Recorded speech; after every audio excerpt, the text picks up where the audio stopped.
Hi friends, అందరికీ నమస్కారం. నేను మీ రమేష్ మిన్నగోరి. ఈరోజు మనము విజయవాడ నుండి సుమారుగా 5-6 కిలోమీటర్ల దూరంలో ఉన్న ఉండవల్లి కేవ్స్ను సందర్శించబోతున్నాము. మీరు ఈ వీడియో చివరి వరకు చూడండి, ఎందుకంటే చివరి వరకు చూడడం వల్ల మీకు ఒక ఫ్యాక్ట్ అనేది తెలుస్తుంది. మనము ఇప్పుడు దుర్గా ఘాట్లో ఉన్నాము. దుర్గా ఘాట్ నుంచి ప్రకాశం బ్యారేజ్ని చూసినప్పుడు వ్యూ ఈ విధంగా ఉంటుంది.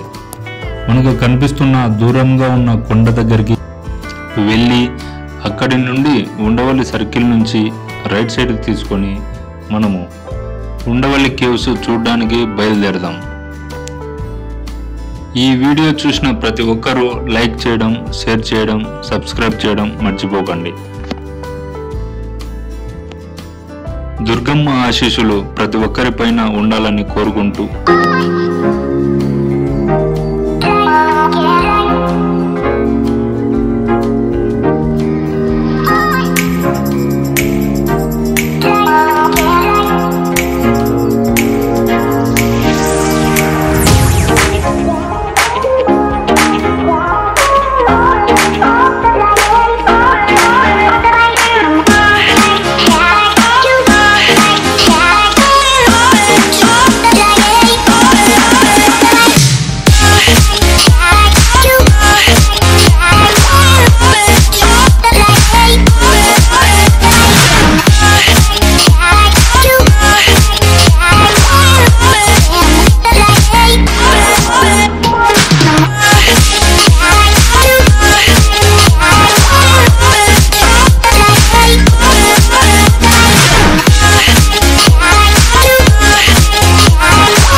ఇప్పుడు మనం ఉండవల్లి సెంటర్ దగ్గర ఉన్నాము. ఈ రైట్ సైడ్ కనిపించే రూట్ నుంచి మనం బయలుదేరాలి. ప్రకాశం బ్యారేజ్ దాటి వచ్చిన తర్వాత ఉండవల్లి సెంటర్ వస్తుంది. ఉండవల్లి సెంటర్ నుంచి మనం రైట్ సైడ్ తీసుకొని సుమారుగా 1.5 కిలోమీటర్ దూరం ప్రయాణం చేసి ఉండవల్లి కేవ్స్ను మనం చేరుకోవచ్చును. దారి మధ్యలో మనకు ఇలాంటి మలుపులు 2 చోట్ల వస్తాయి. మనం చూసుకొని చాలా జాగ్రత్తగా వెహికల్స్లో వెళ్ళాలి.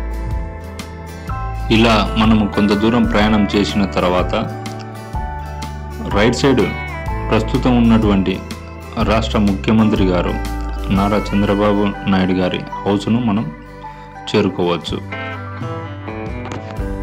అక్కడ ఫుల్ సెక్యూరిటీ ఉండడం వల్ల మనము దూరం నుంచి చూడడానికి మాత్రమే వీలుగా ఉంటుంది. అయితే మనకు కనిపిస్తున్నటువంటి ఈ బస్సు రైట్ సైడ్కు తీసుకొని వెళ్ళడం వలన నారా చంద్రబాబు నాయుడు గారి హౌసు, మంతెన సత్యనారాయణ ఆశ్రమం, మందడం మీదుగా రాజధాని చేరుకోవచ్చు. మంతెన సత్యనారాయణ గారి ఆశ్రమం దగ్గరికి వెళ్ళవలసిన వారు ఈ రైట్ సైడ్ మార్గం ద్వారా వెళ్ళాలి.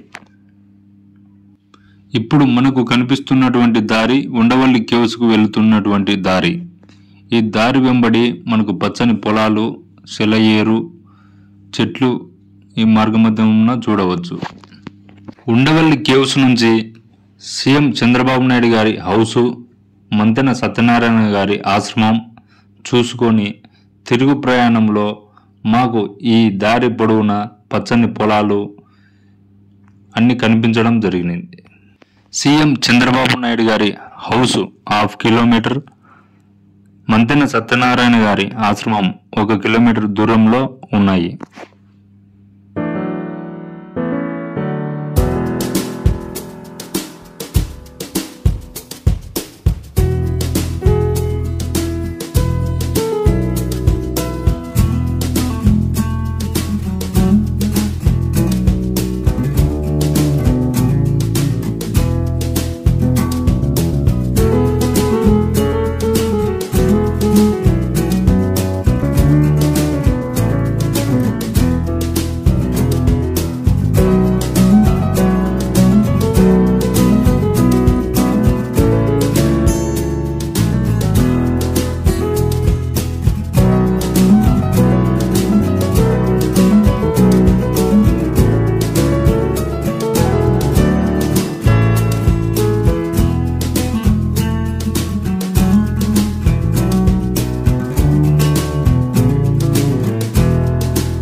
ఉండవల్లి గుహల గురించి ఇప్పుడు ప్రస్తుతం మనము తెలుసుకుందాం.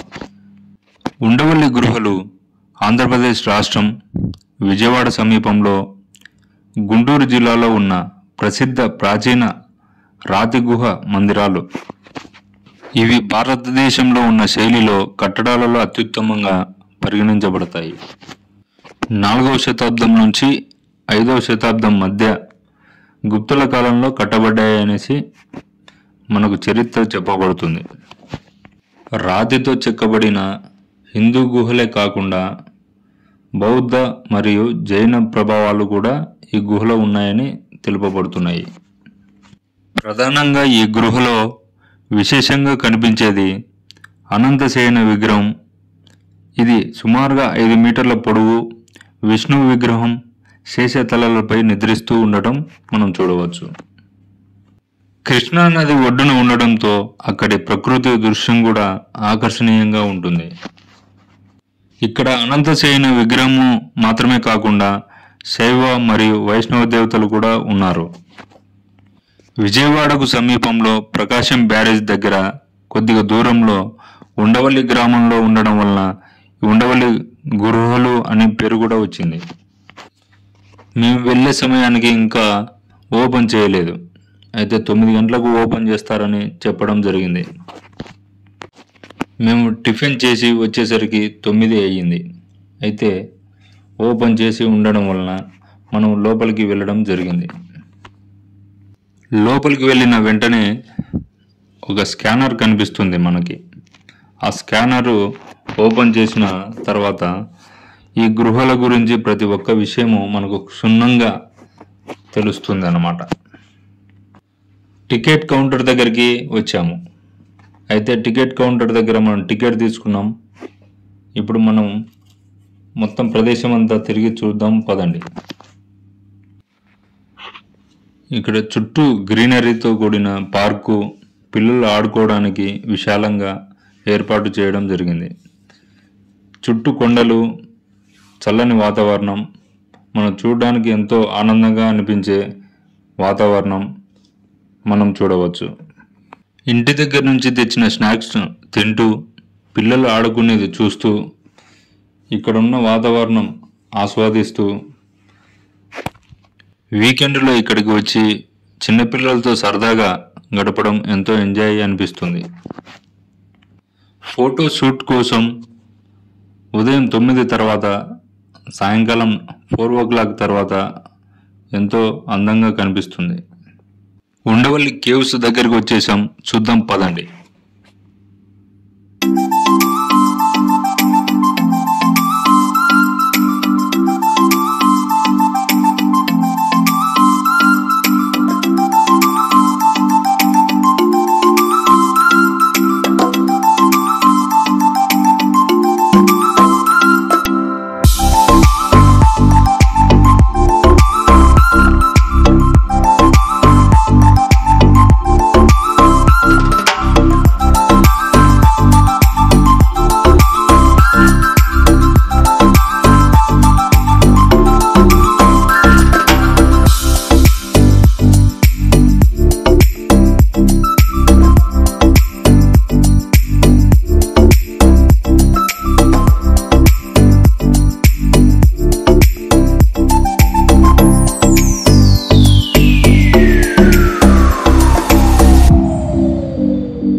పిల్లలతో వచ్చినప్పుడు చాలా జాగ్రత్తగా ఉండండి. గబ్బిలాలు అందుకు ఉంటాయి. మొదటి అంతస్తులో ఏమున్నాయో చూద్దాం పదండి.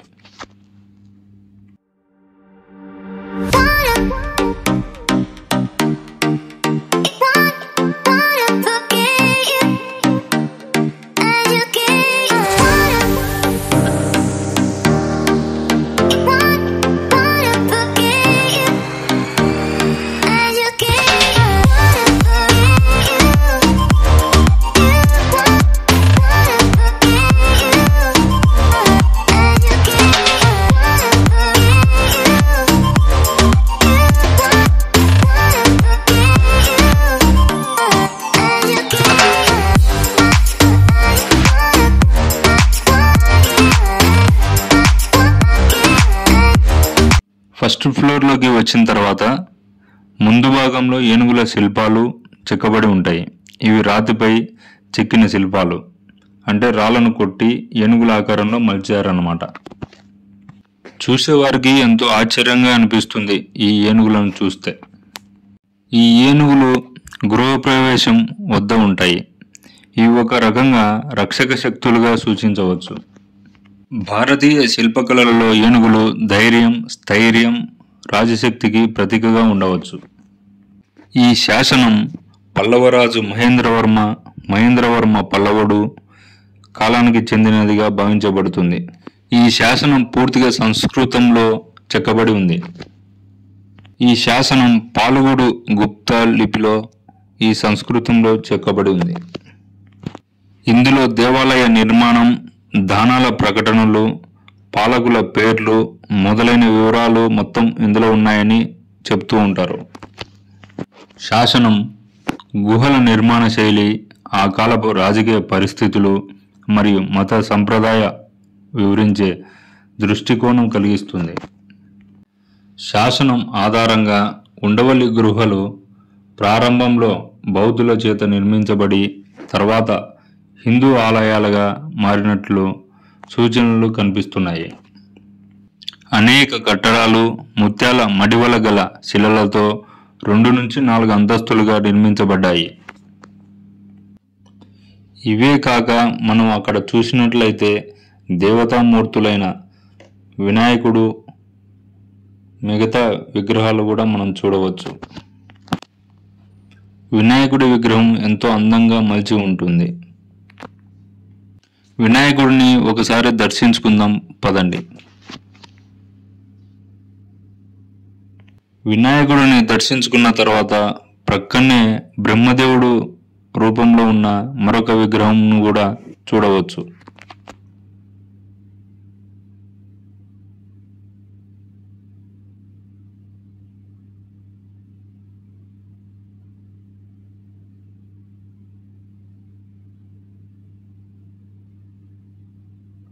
ప్రక్కనే శివుడి విగ్రహం కూడా చూడవచ్చు. మరలా ఒకసారి వినాయకుడిని చూసి మిగతా విగ్రహాల దగ్గరికి వెళ్దాం. ఇక్కడ నుంచి బయటి వైపు వ్యూ పాయింట్ చూసినట్లయితే ఎంతో అందంగా మనకు వ్యూ చాలా బాగా కనిపిస్తూ ఉంటుంది.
కొన్ని శిల్పాలలో సింహం శిరస్సుతో మానవ శరీరంలో కలిగిన ఆకృతులను కనిపిస్తాయి.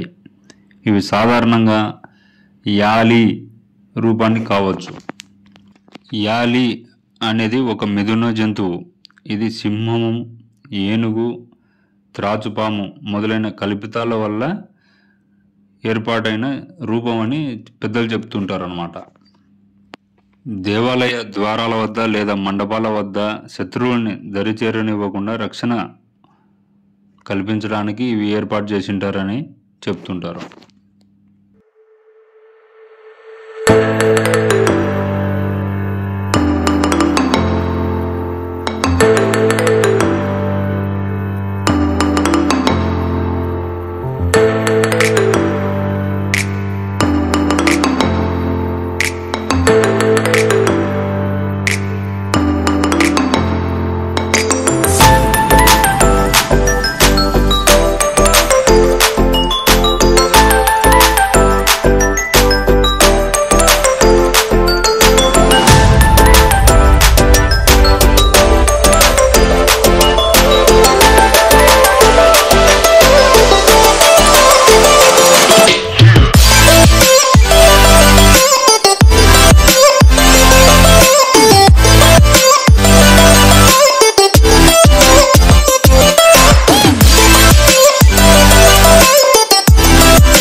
విశ్రాంతి తీసుకుంటున్న ఈ అనంతశయనుని అనంత పద్మనాభ స్వామి రూపంలో ఉన్న అనంతశయనుడు.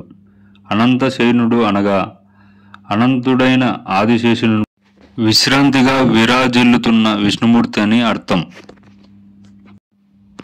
అనంత అంటే అనంతమైనదని, అంతులేనిదని అర్థం. ఇక్కడ ఆదిశేషుని సూచిస్తుంది. శయనుడు అంటే పడుకునున్నవాడు లేదా విశ్రాంతి తీసుకుంటున్నవాడని అర్థం. ఈ రూపాన్ని శ్రీ అనంత పద్మనాభ స్వామి అనే పేరుతో ఎక్కువ పిలుస్తారు. ఆదికాల సృష్టికర్తగా విష్ణువు ఉంటాడు. ఈ రూపంలో మహావిష్ణువు అనంతసేన, ఆదిశేష అనే పేరు గల నారాజుపై 4 చేతులతో పడుకొని ఉంటాడు.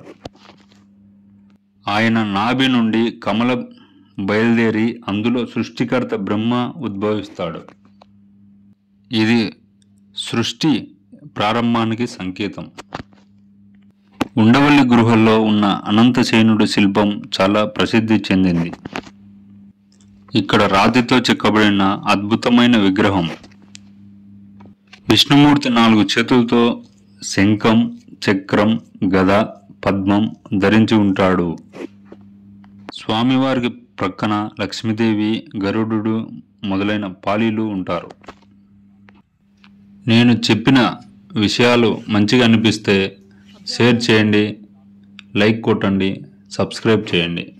మరిన్ని విషయాలతో, మరిన్ని వీడియోలతో మీ ముందుకు వస్తాను.